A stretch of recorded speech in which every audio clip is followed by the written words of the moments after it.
Well, we're back finishing up the video with the mower. It got sold, so I'm on my way to actually go deliver it. Some people wanted it delivered. They live in Rose Lake, Idaho, which is like another half an hour-ish past Coeur d'Alene. So that's where I'm taking it. I got it all loaded up. If you guys don't believe me that I'm making up a story or something, I'll show you. Oh, let's go look. I bought it Friday afternoon at 1 o'clock. Today is Sunday afternoon, and it's sold already, and I'm gonna go deliver it. Here we go. I mowed my whole lawn with it. Did the whole thing. Took me like 3 hours on a Saturday, so I added a couple more hours to it, 3 more hours.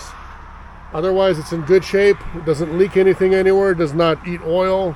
It doesn't do anything. So, rainy weather, there's really nothing else to do, so I decided, hey, why not? Somebody wants it. Some elderly folks want it.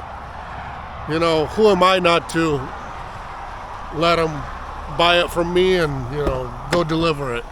It's okay. You know, after church, I decided, hey, it's all good, I'll go deliver it. So they wanted it last night. They were messaging me about it.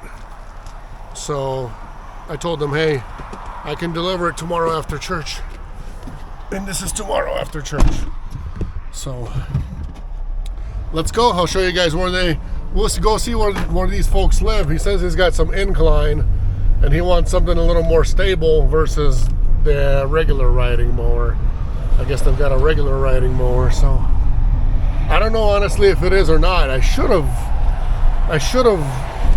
if I would have had more time just to kind of research the question itself.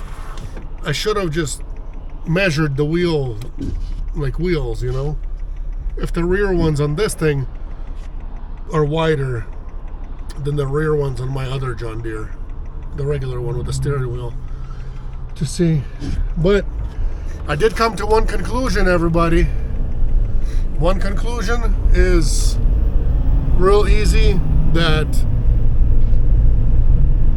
these, even though I've never had one and I only used it for like 3 hours, like I said yesterday, the conclusion is that's the best mower to get the job done quickly, and especially if you have obstacle things. If you've got a straight field and straight, you know, no trees, no posts, nothing to go around, and nothing to where you gotta, you know, turn around and make big turnarounds. We've got a lot of trees on our property. So the tree thing, you gotta go constantly turn around, go somewhere else, come back. All that takes up time, and as many times as you've turned around extra, that actually adds more hours to the machine itself. Plus, your job takes it a lot longer to do. This thing drives like almost double the speed of a regular one does at full blast, and the turnaround is just on a dot like a forklift, so you can't turn around and get spots or come back if you miss something, or go around the trees like you can with this thing. It is fast. It gets your job done very quickly. So the next mower I'm going to be looking for myself is going to be definitely a zero-turn mower again. I do want to get one, even if I got to spend bigger money. You know, obviously look for a deal, obviously. And this was a deal. I mean, I could have definitely kept this one. But I do, the biggest reason I'm flipping this thing and selling it is because of the 42-inch deck. If it had at least a 52 or a 54, I would have kept it. Because the bigger the deck, the more space you cover, the quicker the job gets done. So for me, I definitely want to do a zero turn with the bigger deck. Here's what the weather is. It's kind of, you know, foggy, rainy. It's not huge rain, but it's like that drizzle that it will never stop. It's supposed to rain all day, so otherwise I would be out with the family and doing something else, but it's okay. You know, this, I'll tell you guys in the end what I made on it, because I got to have the money in hand first. Then I can tell you I made it, just in case, but they do have cash in hand, so that's good. And remember, I did pay $1,200, and I took the drive over there, a 3-hour drive as well. So probably I would say, you know, with the food to go pick it up and come home with it, it cost me $80. And then now it's going to cost me like maybe, it's not a lot of mileage. I'll put it in my GPS and see. It's not big mileage. It's just takes longer to get there. So I'll probably waste maybe $40 in fuel right now at very most. And then the rest is profit, and I'll tell you how much that is right after I have the cash in hand. I've got just a little bit left to go.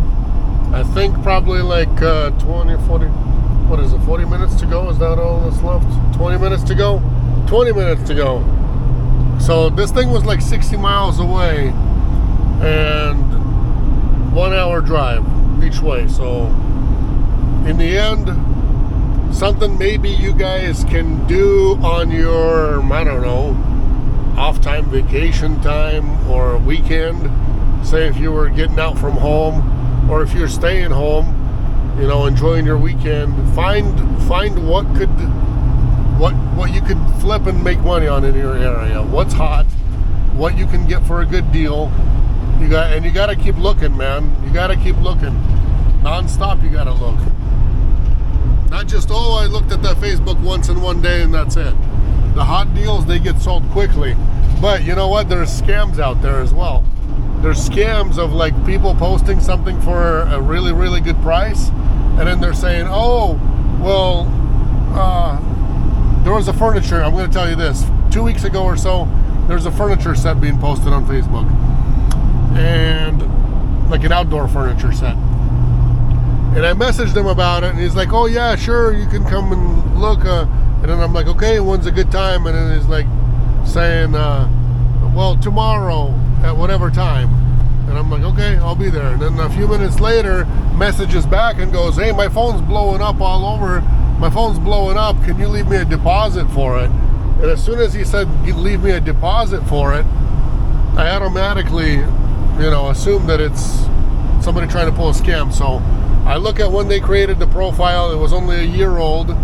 Also, I looked at, and he gave me an actual address too of where to go pick it up. So he gives me an address of a 1-story home, but in his picture, it's actually a 2-story home, like it's on a balcony of a 2nd story. But the address for pickup that he gave me, actually it wasn't the next day. I'm sorry. He said something about come and pick it up, and he gave me an address and like pick it up in a few hours. And then he wanted money, you know what I mean? Send me money somehow. I'm like, I'll be paying cash. I don't have any of those, you know, payment apps. I'll come and pay it in cash. And as soon as I said that, started like wiggling around. My like, I'm getting a bunch of messages about it and all that. And I'm like, so what if you're getting messages about it? We agreed on a time. You gave me an address, and I'm coming with cash. So I'll be paying you in cash. And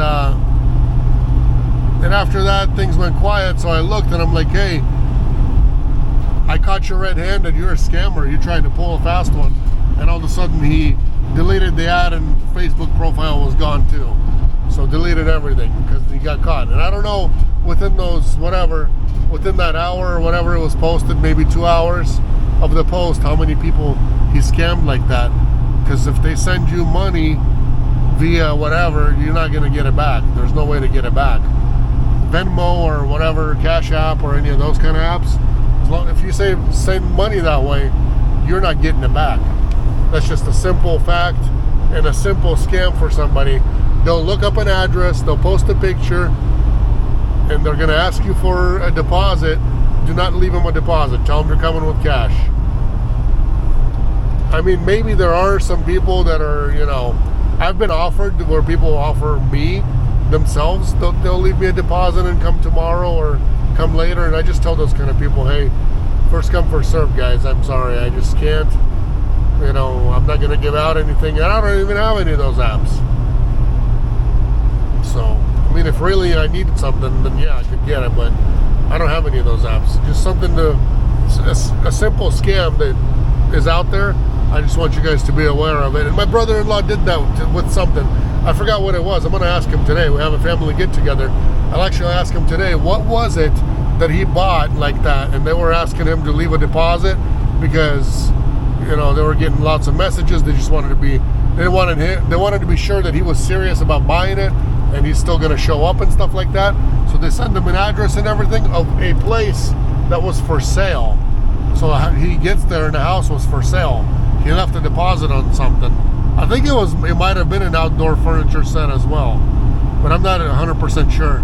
So he left him a deposit, comes over there and starts messaging them, and they were not there.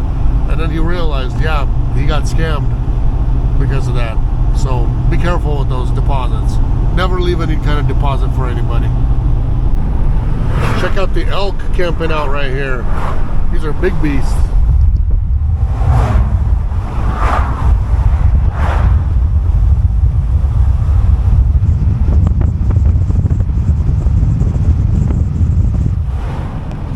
A lot of times you'll see people hitting them and it's like hitting a brick wall. Seriously, there's almost nothing left over out of the vehicle when they hit an elk, because that thing's like almost the size of a, you know, almost the size of a moose almost. Elk is brutal. We're almost here. Gonna unload this thing to the happy customer or happy buyer, and hopefully it's all gonna work out for these guys. I know it worked out for me for the 3 hours that I got to use it. I would have kept it seriously if it had a wider deck. I'm driving and I'm looking. Even now I'm driving and looking, see if anybody posted one with a bigger deck or with a good price again with a small deck, so I can do this again.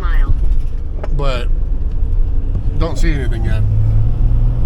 Up in the mountains, these guys live up in the mountains on Rose Lake. Rose Lake Cemetery. This is like going eastbound through Idaho when you pass Coeur d'Alene, 4th of July pass, and then there's the exit 34 to Harrison, Idaho, and all that. To go around Lake Coeur d'Alene, you can go this way too, and then they're somewhere around here. In 800 feet, I will arrive. I don't know if these guys live here full time or not, but I know in the winter time this is that's the Rose Lake. Probably hard to see with the fog.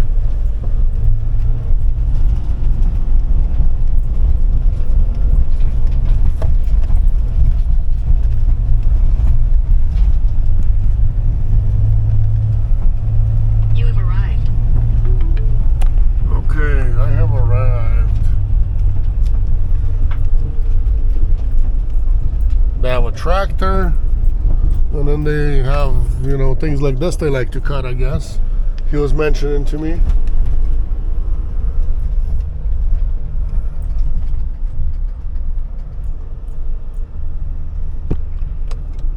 Well, we're here. They got the view of the whole lake out here. This is nice. Pretty good.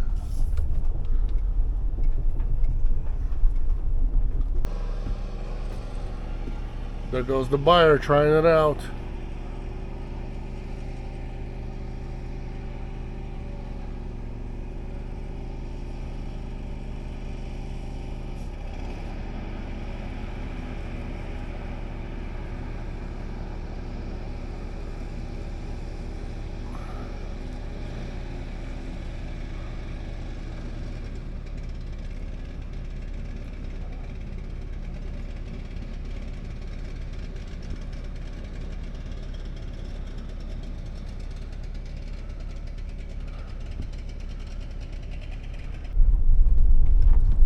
They've got beautiful views up there. Beautiful views.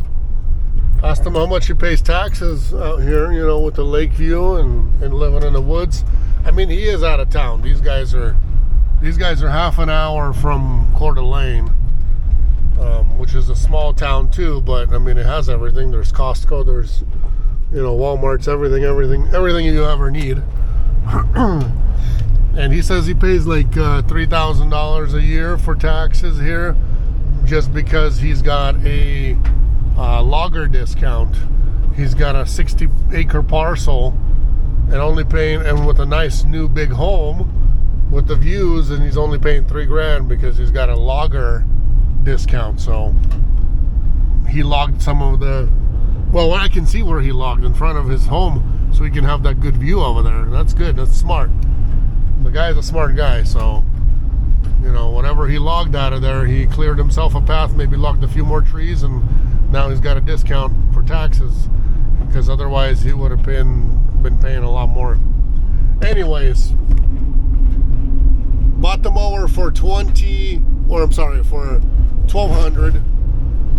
Sold it for $2,300 because I wanted to make a clean $1,000 after fuel and after wasting my time to go pick it up. Yes, it did waste 6 hours of my time to go pick it up. I wasted 6 whole hours out of that day. 3 hours one way, 3 hours the other way. Today, I sold it for $2,300 plus $150 for delivery. To come out here, 60 miles one way, 60 miles another way, I'm only wasting just, you know, a little bit over a quarter of the tank of fuel. Let's call it, I don't know, let's call it 30, 40 bucks, whatever. Let's call it $40, half a tank of fuel right now. Just, you know, so it doesn't raise any questions. And the rest is profit in my pocket. So I call that fortunate and blessed, you know, something anybody could really do. And that's just something that some things I do during my off time, when I'm not busy working, when I'm not busy driving, when I'm not busy loading drivers in the office. So is it good? Is it bad? I say it's a very good blessing. Thank you, Jesus, for, you know, placing me in a country like this where I can easily, you know, help myself out when I need to. All you got to do is have the will and not be lazy. You know what I mean? If there's a will, there's a way. Thank you guys for watching. It's just another day and another couple hours out of my day, you know, to make that. It's over $1,000, you know what I mean, that I made. We'll call the 23, and then you guys count it yourself, you know what I mean? It's good money. It's over $1,000 in my pocket after everything, after all expenses, after fuel, after everything. I say it's good. If you don't think so, well, somebody might say, oh my God, you drove somewhere for 3 hours to go pick up a mower. What if it was a serial killer? What if it was this? What if it was that? Guys, there's no what if, you know. Jesus is with us, and who can be against us? When God is with you, who can be against you? It's a simple answer to all the questions. Looks like the rain has stopped. We got a family get together that I got to attend to, so I got to be fast and quick at making it back home. I chit-chatted with the gentleman who got the mower. He built himself a shop and all that, and told me how much. He's got a 30 by 40. He's not planning to insulate it, but he did plywood all around and metal. And the kit cost him, he did a 12-foot door, 14-foot walls, and the kit cost him $17,000. He did it. I don't know exactly how many years ago he did that, but it's not bad for the whole kit. 17 grand. Yeah, plus foundation. And he said he did it himself. So for plumbing and electrical, he said he hired it out to, or subbed it out to his subs. I don't know if he used to be a contractor or not. Maybe he was. He said he built the house all by himself too. So people in U.S. can do it. You know what I mean? It's definitely doable. A good life, everybody deserves it. You know what I mean? Everybody does. Some people are more fortunate. Some people are more blessed than others. But everybody deserves that. So if you're working hard, you're trying, you don't make mistakes, you don't do anything illegal, you know, everybody could have the same thing as this guy has and many others in life. Work smart, be honest, you know, don't hurt people, God will provide. That's how I, that's how I live. That's how I suggest it. Same kind of way, same kind of ways, same kind of thoughts to everybody else, because I don't believe in the karma and all that other kind of stuff that other people say, but I do believe in the blessings. If you bless others and you're good to others, and you could help other people out as much as you can, you know what? God's going to be blessing you, because He uses you to help the ones in need, and therefore you will not be left alone. He's going to bless your life as well. I'm not preaching. I'm not a good preacher, guys. I'm definitely not, but hey, it's just something that, it's the way of life. It's the way of my life. God bless everybody, each and every one of you. If you guys are drivers, God bless you guys, so you make as most as you can make, as much as you can make. Hopefully everything goes well for you. Stay safe on the road. God bless all your guys' efforts, and hopefully you will be rewarded for all the efforts that you put into either this job or anything else in life. Catch you on the next one. Take care, guys.